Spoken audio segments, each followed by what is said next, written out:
In September 2024, I will be launching a workshop for couples who want to transform their partnership into an explicitly female-led relationship. She sets the tone, she makes the rules and decides on the protocols. The man listens attentively to her needs and desires and obeys them. In short, she becomes the ultimate and final authority on all matters involving the couple.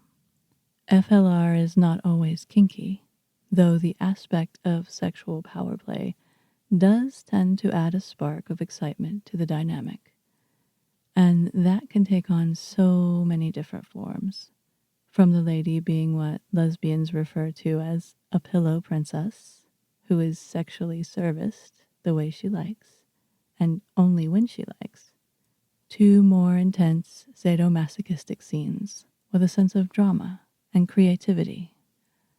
I teach FLR because many relationships flounder without this dynamic being clearly defined and communicated. Many roadblocks prevent that clarity and communication from happening as smoothly and successfully as they should. Today, I'm going to talk a bit about two of the more common roadblocks and offer a little guidance for those out there who are thinking about transforming their dynamic, or for whom one partner is attempting to introduce this idea to the other. Darling, I have something to ask you. It's been playing on my mind.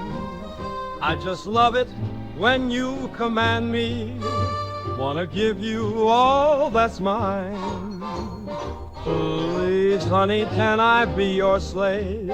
Miss Viola says it's the best way to show you all the love I have to give, all my obedient love. If you are listening to this together, or your partner sent it to you, this is already good news. You are about to discover something that I would call the secret solution to every heterosexual relationship problem two people could encounter. Yes, I'm really that confident that the FLR dynamic is the most healthy and beneficial, especially in this day and age when the roles of women and men are undergoing some pretty big changes. It offers a kind of relief from the ambiguity of your roles and an intense intimacy that is missing for many couples. I want you to prepare yourself because I'm going to share some esoteric knowledge that many FLR educators may leave out of their talks and writing. If you are an extremely practical-minded person, just hang in there because I have some more practical, evidence-based information to accompany this wisdom in the workshop. The reason I have decided to teach this workshop now is because the primary spiritual lesson of this generation, and several more to come, has become crystal clear to me. For those born male, it is to discover the absolute peace of real surrender through service and devotion. For those born female, it is to feel the genuine divinity within and find their inner guru in order to guide those born male. The first thing you need to know is that if you have come to this place where you are seriously considering an FLR dynamic, this means you are here to teach one another something very important. If you are a man, then your lessons are humility and surrender. Your job is to get your ego out of the way and grow through service to another, and her job is to help you do so by being your focus of surrender and service. If you are a woman, the lesson that you need to learn is how to embrace the divinity in yourself. I do not mean this in an egoistic way. I mean that you have within you the natural resource that allows you to be discerning and attuned to yourself and your partner in a way that brings about the best outcomes for both of you. Believe it or not, you have an innate compass within you that makes you a natural leader, but not in the same way that this masculinized world sees leadership. It's a far superior style of leadership that women excel at. It relies heavily on what could be called intuition. It may take some adjustment for both partners to accept her role of authority. He can help her embrace this aspect of herself. Even the most confident woman has undergone some cultural conditioning, and it's quite a process to break through that and see yourself as you truly are. I have heard women voice the sentiment, "I want to be worshipped," and then pull back nervously from that wish as if it's too much or not all that reasonable. If that's you, you have landed in the right place, and you're lucky to be with the right partner. Women are the source of all creation, and I don't mean that hyperbolically. I need you both to hear this. Each woman is a goddess embodied. Not only is the female body a portal for new life on earth, but even more importantly, she's the energetic source of life for everything and everyone around her. Now, when I say that, I want you to just pay attention to your body and where you might feel a little resistance or some cringe when I say it. All women are, in fact, without exaggeration, Devi, the goddess. There may be some part of you that feels tense or rejects this. Pay attention to where you feel it. Is it in your shoulders or your neck, in your face? Is it in your stomach? Just feel that for a moment. Allow yourself to cringe. Because what I'm saying goes against everything a culture built on Abrahamic religion has taught you, even if you never ever went to church. So it takes an effort to face down those biases. And if you're already on board with a hell yes, then you're way ahead of the game, because this one is one of the roadblocks that I often run into. Lots of good women stop short of realizing their real and truthful divinity. They are resistant to being too full of themselves or too egoistic. And I'm here to assure you that ego has absolutely nothing to do with it. And being full of yourself is a kind of positive fullness that is every woman's birthright. It may take you a while to accept it, but deep down I think you know this is the truth. And denying it is living in delusion. Does this mean if you're a woman, you're all powerful? Well, in a sense, yes. You are the source of all power, and you've just been giving it away and pouring your life energy into others. Why? Because others need that in order to function. In fact, men can barely live without it. You are and have been by your very nature giving and generous. Don't believe me? Start making a mental note of each time you do something you don't necessarily want to do in order to help someone else. Just note each instance where, in small ways or in big ways, you put someone else's need front and center without even a second thought. But I also know that this has not always been a conscious choice backed by enthusiastic consent. Sometimes you give power and life energy away out of a sense of duty, or even out of some underlying fear of being unsupported, undesirable, and even of being oppressed. In fact, what I like to call the witch wound runs very deep.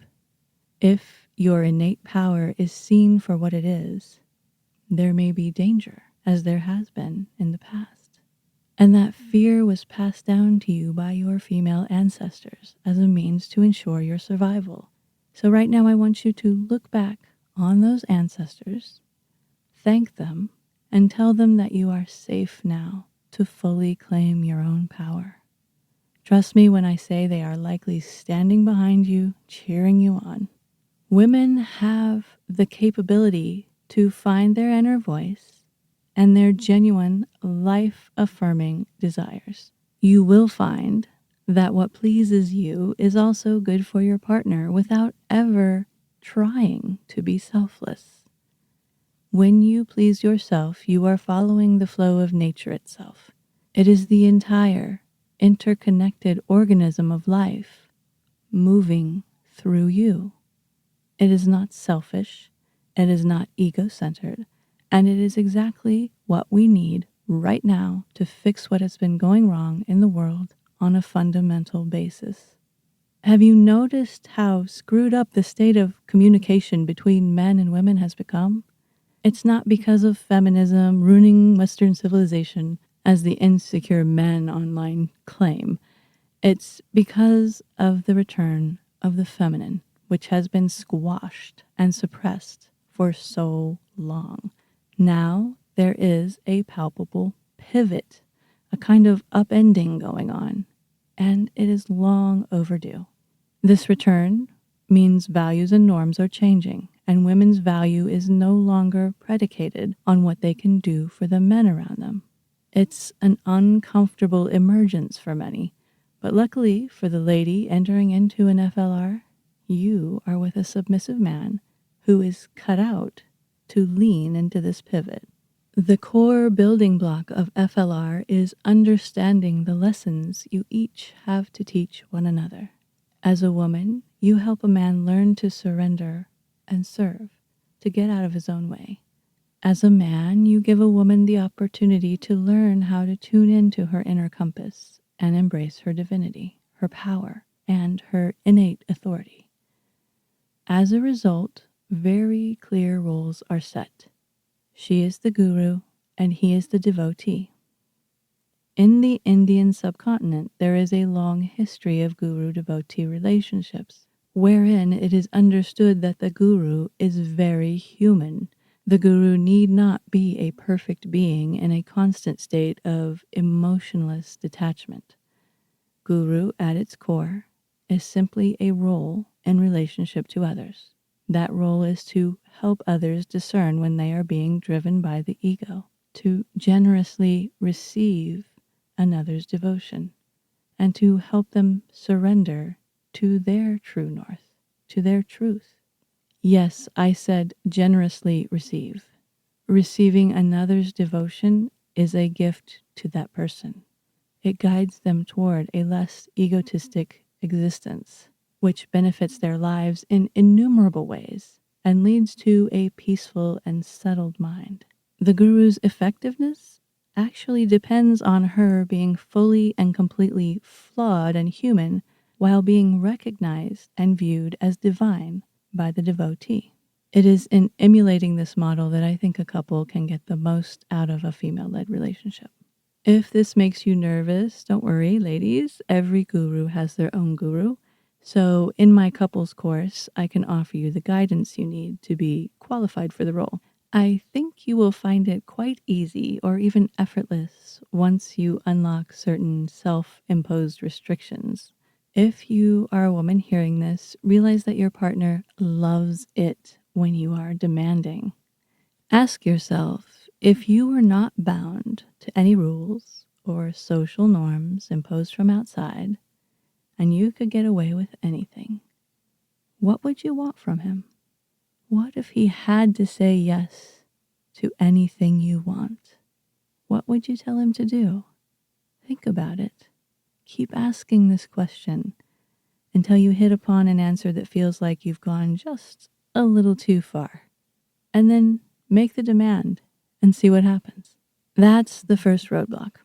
A woman's reluctance to accept that she is her partner's divine guru and his earthbound goddess.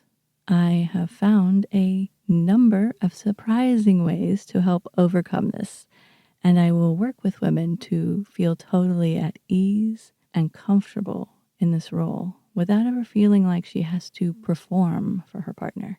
Okay, another roadblock is the tendency of a submissive man to think that in order to be dominant, a woman must dominate in the way that he imagines is the correct way. Every submissive man comes to FLR with fantasies of what it will be like. She'll issue orders in a certain tone, she'll punish him in certain ways when he messes up, and be ruthless in training him. Often he doesn't really realize the core nature of the role he must take. When you commit to an FLR, It becomes the man's job to worship and please the woman, to see to it that her needs are met, and to really listen to her. While doing so, she'll listen to him and understand all the little things that make him feel good in his submissive role. And she'll do with that information whatever the hell she pleases. She should never, under any circumstances, be expected to cater to the man.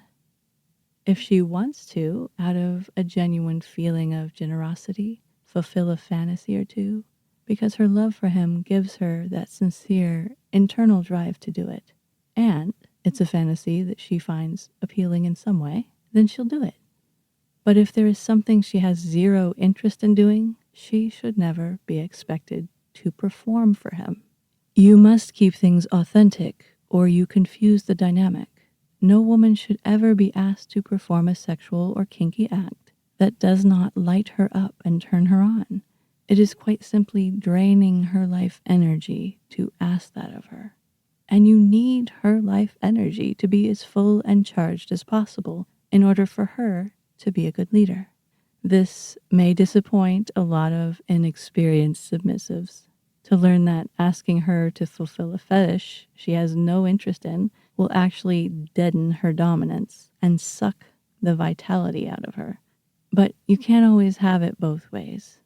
Sometimes it happens that you can either embrace her sincere dominance or you can get a fetish catered to. Sometimes, if you're lucky, one or two of your fetishes or kinks will make her feel more dominant. But that cannot be forced. The same is true for expecting the dominant in the relationship to dress up to fit the submissive's image of a dominant woman. She should always, without exception, present herself in whatever way makes her feel most in control and powerful.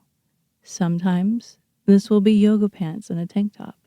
Sometimes it will be dressed like a femme fatale or in a smart business suit or even jeans and cowboy boots. It all depends on the woman and her personal style. The outfit does not make a woman dominant. Her own genuine sense of authority does, and that includes the authority over how she wants to look. Remember, FLR is not a performance. It is not the same as hiring a pro-dom. FLR does not cater to the man. Everything you do together should enhance her sense of personal power and reinforce his role of selfless service and surrender.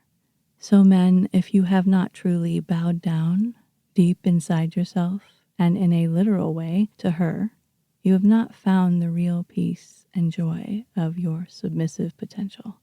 Your ego is still playing games, and it will become loud when you feel she is not performing dominance to your liking. You must really and genuinely bow down, lay prostrate on your belly, and finally surrender to what is best for you. Do it literally and carry that feeling with you. Check in with yourself and ask, am I in true surrender to her, or is my ego throwing a tantrum? Do your submissive desires begin with, I want, or do they begin with, I give? Giving is a state of flexibility and malleability. When a material gives, it allows itself to be moved and shaped. And ladies, you must keep in mind that if your FLR feels like you are bearing the lion's share of the responsibility and it's too much to carry, then you've forgotten one important thing. You can delegate any responsibility you don't want to your submissive partner. Your ease and pleasure are the entire focus of this relationship style. So I've covered the two most common roadblocks couples entering FLR face: the man's attachment to being dominated in the ways he wants to be dominated, and the woman's reluctance to truly embrace her divinity and natural authority, and to trust her own genuine desires are as beneficial to him as they are to her. With those out of the way, what's left are the very mundane roadblocks that every couple in every relationship has to face, such as garden variety boredom. But FLR takes care of the most common heterosexual complaints, such as who does the majority of domestic labor, uneven sexual interest, how finances are handled, and how to raise your children if you have them. And furthermore, the kind of FLR I teach requires a serious commitment to a zero-fight relationship. This may seem impossible, but it is the norm for FLR. In my workshop, I teach specific communication techniques that aid in achieving that. One or both of you may have entered into the relationship not really knowing that you would end up here. It can feel like a bit of a upheaval for some. For now, just remember to concentrate on what each partner is teaching the other. These are the primary lessons that the world needs all of us to learn when it comes to male-female relationships in this era. In an FLR, men are being taught to set ego aside and serve without expectations. Women are being taught to trust themselves as an authority and tap into their inherent divinity. If you keep those things in mind at all times, they will guide the relationship and prove to be the easiest relationship style to implement by far. I would go as far as to say, in doing this, you are following the flow of social evolution among humans, and even allowing the next phases of our cultural unfolding to arrive with more grace and ease. FLR is good for you, and it's good for the human race as a whole. Don't believe me? Stick around and keep listening to my podcast, read my books, and learn from me. I'll show you the evidence. Click the link in the description to sign up to be the first to learn more about my upcoming class called Obedient Love, FLR Transformation for Couples. Women will get a map to the territory of authority, and submissive men will learn to treat their partner as their beloved guru and follow her lead. The first 10 couples to enroll will get a significant discount, so if you want to be one of the first to know, sign up. In the meantime, check out my latest book, The Pillars of Gynarchy, for a deeper dive into my overall philosophy. It's available anywhere you buy books. You're my golden retriever, you're my butler and maid. You're the one who makes my life easy, so this is what I have to say. Yes, boy, you can be my slave. I'll command and you'll obey. Miss Viola said it's the best way. You're my obedient love.